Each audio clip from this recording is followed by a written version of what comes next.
Hi guys, Bolt here. Today I want to teach you everything about infantry, tanks and supplies in Broken Arrow.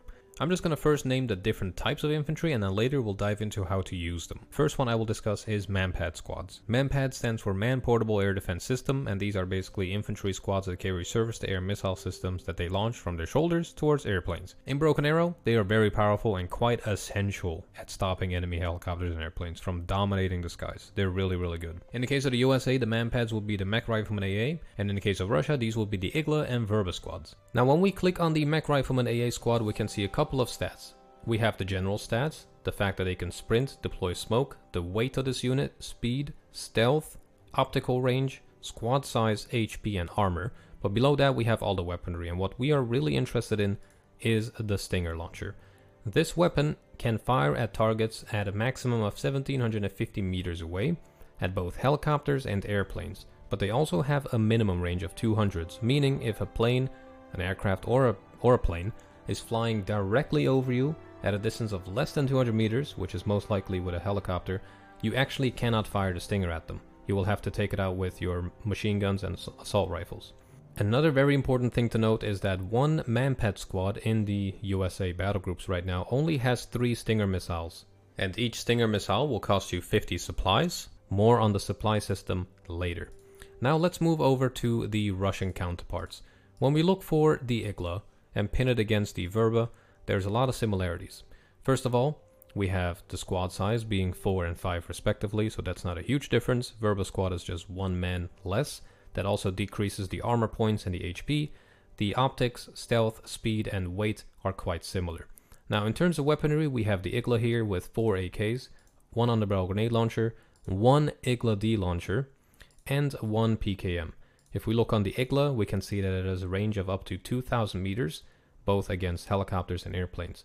When we look at the Verba, we can see that the range is increased by 100 meters, but also the amount of Verba launchers that we have. These guys carry 2 per squad, meaning they fire 2 at once, and that is basically going to one-shot any helicopter, maybe besides an Osprey that might not get shot down by 2 alone. But that is a very important detail when looking at certain units. Then there's also ATGM squads. Now these are anti-tank squads with anti-tank guided missile systems with a long range. Right now the USA has the TOW team and the Dragon team, and both of these differ slightly from each other. Now the TOW team is for long range engagements and only offer a squad size of 3 soldiers and also deal more damage to tanks, while the Dragon team is for medium range engagements against tanks, to which they do slightly less damage, but they do have a larger squad size and come with additional weaponry. And on top of that you have 2 Dragon launchers, while the TOW teams only have 1 TOW launcher. So that is also a big difference. With the Dragon teams you will fire 2 missiles at once, which is going to overwhelm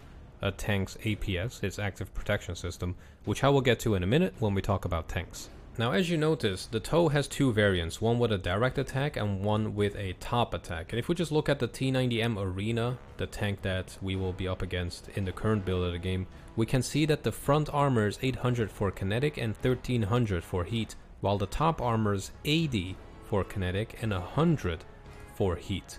And if we just look at the top attack loadout's damage, it is 80 millimeters of kinetic penetration. It'll fully penetrate the T90M's top armor. In the case of Russia, you have the Cornet squads, which are for long range engagements with big damage, and then you have the Matisse squad, which are for medium range engagements. Now a really nice difference that I have spotted, and I don't know if it's actually on purpose, is the fact that medium range ATGM squads like the Cat Dragon in this case, or the Matisse squads, actually have additional weaponry that is great at supporting your frontline infantry. So they seem to kind of have layered it.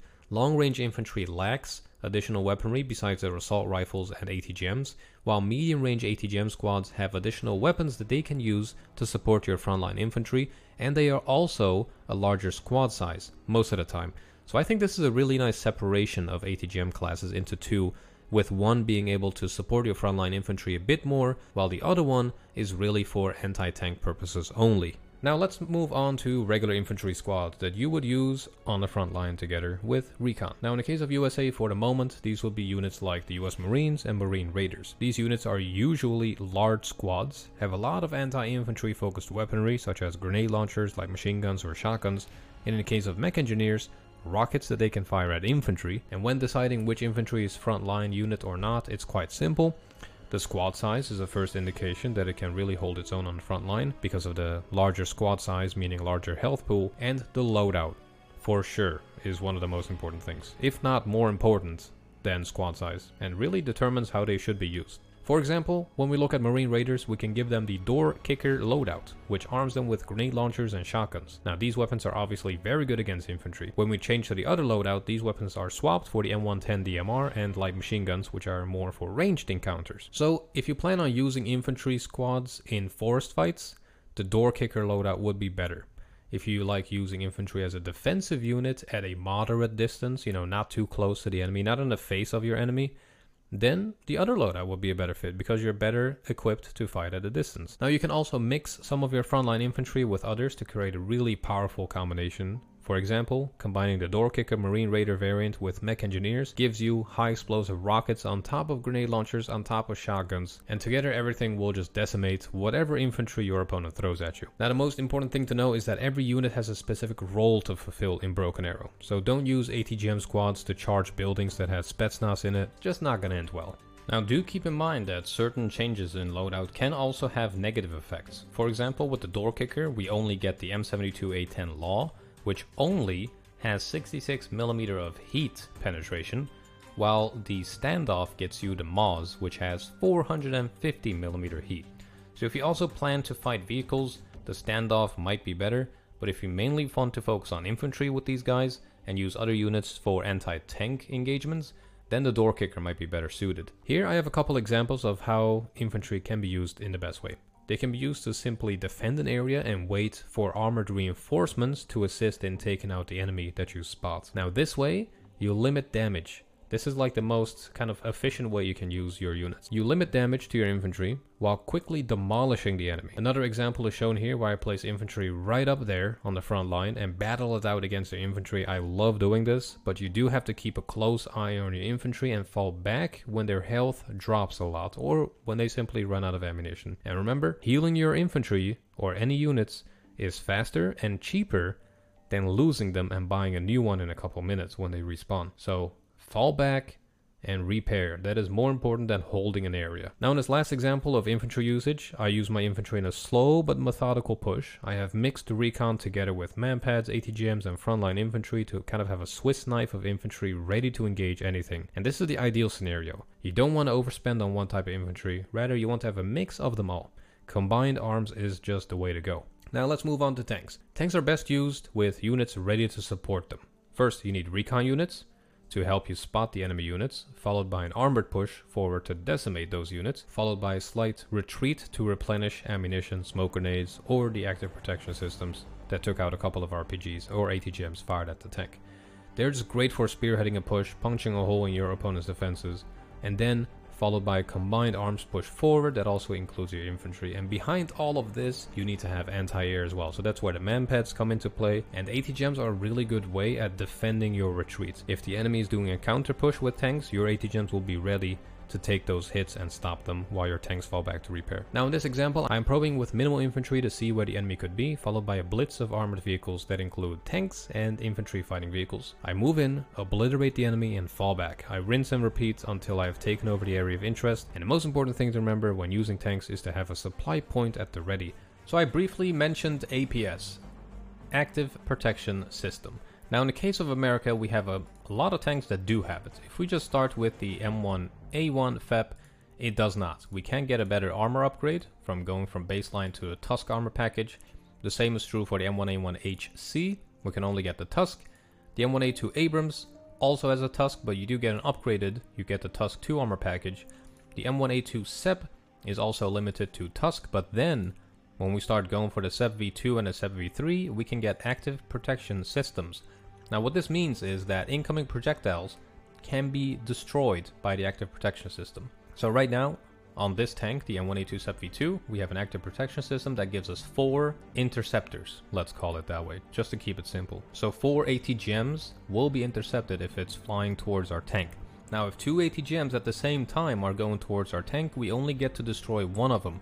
there is a cooldown on these. And the same is true for the M1A2 CEP V3. Here we can also get the trophy active protection. Now in the case of some vehicles like the M7A4 B-Fist or any other Bradley platform, we can get the Iron Fist active protection, which is basically the same and it acts the same way. And in this case we only have 2 interceptors. And the same is true for Transport Bradley. So if we go for the Mech Engineers and look at the M2A4 Bradley ESV, we also can get the Iron Fist protection, and this way you can actually survive quite a lot of firepower by the enemy. If you keep the Bradley next to your tank, that might actually stop that incoming ATGM, so you can really group units together to have a better force to that the enemy has to reckon with.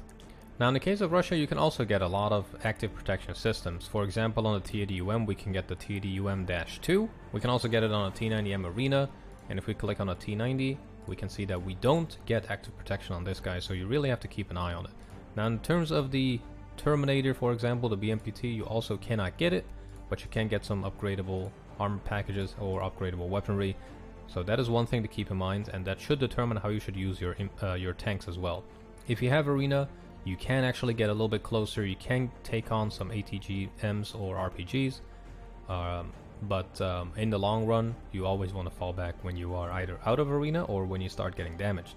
Whereas units that don't have Arena need a little bit more safely maneuvering to not get absolutely blasted by ATGMs. Supplies. Supplies are absolutely critical in this game. They repair, rearm, and heal units. A manpad squad or ATGM squad without missiles is a total waste, and a tank without APS after paying for APS is simply being financially irresponsible. Now the way to use supplies is quite simple. You either pick a truck that has a carry capacity indicated here, or a transport helicopter, or your C-130s or IL-76. First you click on this vehicle, then you click on the supplies indicated here. Clicking once gets you 1000 supplies, and just to put it in perspective, one Patriot missile costs 200 supplies. Firing all tow missiles on the tow team will cost you 600, so make sure you observe your units closely to determine if they are out of ammunition or not. And usually I like to dump like between 5 and 10k in a safe area. You can even dump like 15 or 20,000 in a really safe area and then shuttle supplies back and forth. So in this example, I'm putting a huge amount of supplies here, and then I use a supply truck to come in, fill up, and move towards the front line to dump a smaller amount of supplies right where I need it. This way, if my small supply point does get destroyed, the big one is still there and I haven't wasted too many units. So supplies, when dropped, have a circle around them, which indicates an area that your units have to be in order to make use of the supplies. You can either resell the transport truck or helicopter, or use it later to pick up the supplies like I mentioned and move them elsewhere. On the bottom right, there are a couple of interesting buttons many of you probably missed. Believe me, I did as well. You can actually select what the supplies will and won't do. You can, for example, disable resupplying, repairing, rearming units of your teammates if you really just need those supplies for your own, or you can make it so that units don't get healed up, but they do get rearmed. This way, if you're slightly low on ammunition and the situation is just critical, it might be worth spending the supplies in a little bit more specific way. So that is kind of it in a nutshell for infantry, tanks, and supplies. Just one thing to remember, we're going to summarize it again, is to use your infantry for what it's meant for. Use recon to spot the enemy. Use your long-range infantry in an area where you do actually can make use of your long-range capabilities and not get too close for comfort. Use manpads in a defensive way. Use ATGMs in a defensive way. Use your tanks in a really kind of spearhead way to just blast the enemy away, fall back, and keep on the move. And last but not least, supplies are absolutely critical at keeping everything healed, rearmed, and resupplied. Otherwise, the enemy is going to absolutely dominate the front line. Supplies are probably the most important thing to keep in mind and not to forget when you're playing a game. I see it time and time again where there's a Patriot that is out of ammunition, or artillery is out of ammunition and is, people are trying to use it but it's not firing. I wonder why. But that is it for this video. The last one is going to be about anti-air, artillery, and airplanes, so stay tuned for more Broken Arrow. And I do hope you guys are having fun with the beta. I for sure am, and I'm going to be blasting you guys with videos in the coming days. Take care.